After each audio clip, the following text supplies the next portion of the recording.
Imagine this. Your father meets the love of his life and invites her into your home, along with her son, who has no sense of family values. Kevin and Debbie, two names that now make my skin crawl. They thought they could take everything my dad and I had and walk away like nothing happened. But I had a plan. And trust me, they won't forget it. Let's start from the beginning. My name is Mike, I'm 24, and my life was pretty ordinary. Until recently. You see, my dad, Jack, is a big name in construction. He can build anything. Homes, office buildings, even skyscrapers if you asked. And he was a good dad too, always genuinely caring about me. But after my mom passed, something in him broke. The guy who used to be able to move mountains could barely get out of bed. It was painful to watch, to say the least. Then came Debbie. Oh yes, sweet Debbie. You know, one of those innocent-sounding names, but in reality, she was like one of those beautiful flowers that only look inviting until you get close, and then they poison you. Dad met her somewhere, probably at a business function, and before long, they were dating. On the surface, she was all smiles, caring and sweet. At least that's how it seemed at first. But when she moved in, I realized we weren't just welcoming her. We were also taking in her grown son, Kevin, who was 22 at the time. Kevin's a story all by himself. At first, he'd just come over now and then, but soon his visits became frequent, then overnight, and finally just permanent. Dad, of course, thought this was a great way to blend our new family. He couldn't see what was right in front of him. I started noticing how Debbie always found ways to shift conversations towards Kevin and his bright future. According to her, he was destined for greatness. He just needed a small push. Problem was, Kevin didn't have a job, wasn't in school, and seemed to have no intention of ever doing anything meaningful with his life. But to Debbie, he was a brilliant talent. All he needed was a chance, she'd say. One day, I overheard a conversation where Debbie was persuading Dad to hire Kevin at the company. He just needs a chance to show what he's capable of, she said, as if his life depended on it. Dad hesitated, but eventually, as you can guess, he gave in. Kevin started working at the company. At first, it was a simple position, but soon Debbie somehow managed to convince Dad to entrust him with some important responsibilities. Seriously. Kevin, who couldn't tell a blueprint from a napkin sketch, was suddenly in charge of major tasks. Naturally, I wasn't thrilled, but at the time I didn't want to interfere since I had no real proof something was wrong. And Dad seemed happy, and after everything he'd been through, I didn't want to mess with that. 6 months into Kevin's career at Dad's company, the guy was acting like he owned the place. He was handling finances, which was insane considering I wouldn't trust him with a remote control. Honestly, it never occurred to me they'd actually give him that much responsibility. But of course, Debbie skillfully steered conversations to make Dad think her genius son was growing as a professional and just needed a little more time and opportunity. It was almost like she rehearsed lines like, "He's blossoming as a specialist." Sure, he was blossoming, just not as a professional. More like a character in a bad comedy. He'd bring his friends into the office, and in the middle of the workday, you'd find them hanging out, laughing it up, completely ignoring the company rules. Once, I walked in to see one of his friends, some scruffy guy with long hair, sitting on the office couch with his feet up, playing on a gaming console. And there's Kevin, Mr. Acting CFO, sitting next to him, eating and commentating on the game. I thought it had to be a joke. The employees were shocked, obviously. It felt like some surreal comedy, but anytime someone raised an issue, Debbie would sweep in with a look that could kill, claiming Kevin's unusual work methods were just part of his innovative approach. Right, we were witnessing a financial management breakthrough, only in reality, it looked more like kids playing superheroes in a sandbox. Dad, meanwhile, just nodded along, as if he couldn't bear to cross Debbie. He looked like a shadow of himself. He knew something was wrong, but he didn't have the strength to stop the circus. Every time Kevin was absent, which, by the way, was often, Debbie calmly explained he was busy with important tasks or meeting potential partners. Potential partners. Sure, probably at some bar or party, because one time I came across a photo of him lounging on a yacht with friends, supposedly meeting clients. I knew I had to do something, but without evidence, I'd look like I was just being petty. Then one day, I went into Dad's office while Kevin was there. I needed to go over some numbers, but before I could say anything, Kevin stuffed some papers into a folder, shot me a nervous look, and slipped out without a word.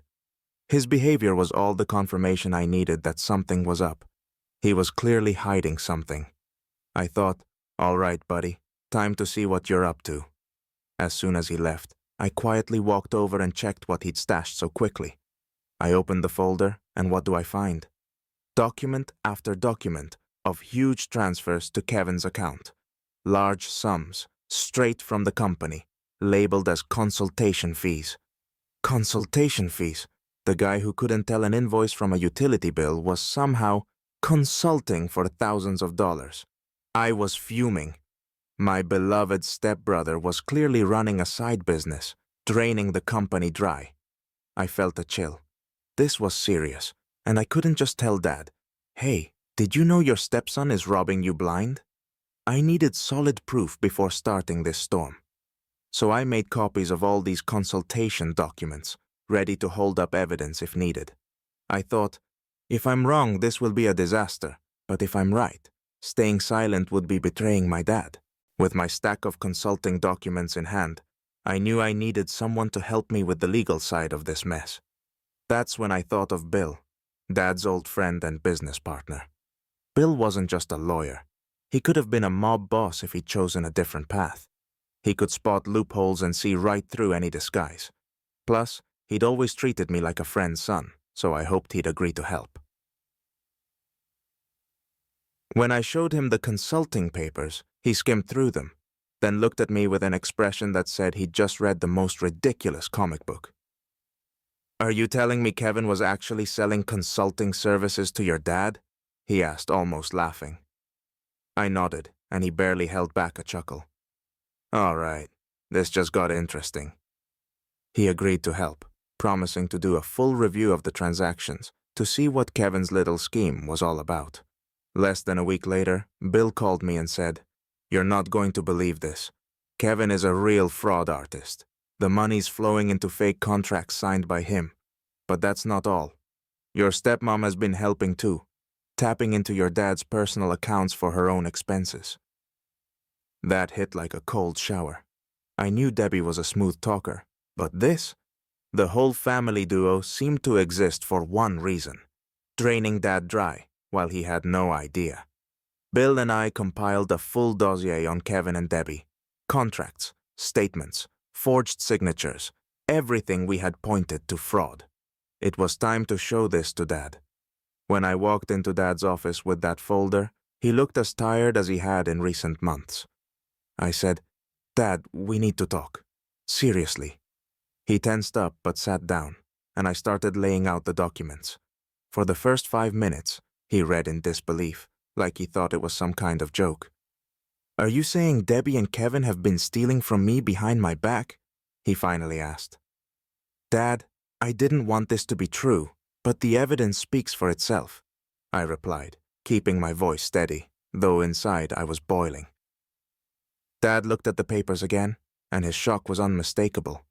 He was devastated, as if a truck labeled family betrayal had just hit him. "So their whole love was just a cover?" he whispered. For the next few days, Dad was a wreck. He shut himself in, barely spoke, and I tried not to push him, knowing it was an impossible thing to process. I'd bring him tea and just be there for him. Eventually, he said it was time to go to the police. He'd never imagined something like this happening to him, but he knew it wouldn't stop without intervention. Bill and I helped him prepare the police report, gathering all the necessary documentation. I could see how hard it was for him. His face showed nothing but pain, anger, and sadness. This business was his life, and these two people he trusted had nearly destroyed it. Once we filed the report, the police didn't waste time. They started digging, and let's just say they uncovered more than we expected. Within a week, Debbie and Kevin were brought in for questioning. I would have paid to see their faces. The officers laid out everything in front of them. Bank transfers, fake contracts, forged signatures. Their little scheme had blown up in their faces. Of course, Debbie put on her best I did it for the family act. I was doing it for our family's future, she declared, feigning innocence.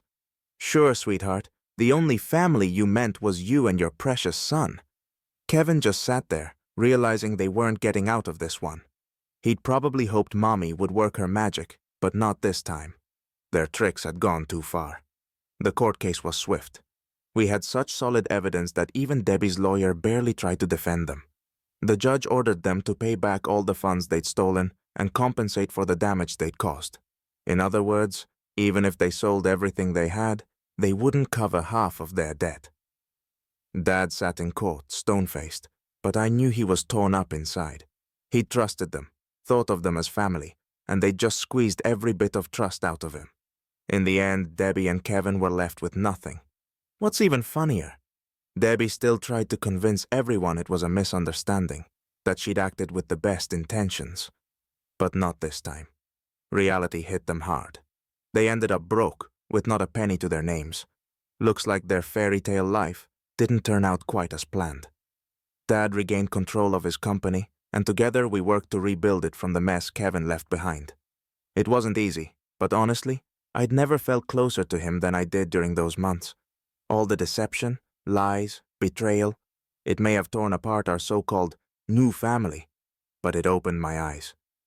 Dad now understood just how close he'd come to total ruin because of blind trust, and I learned that sometimes you have to fight for the truth, even if it destroys the illusion of family.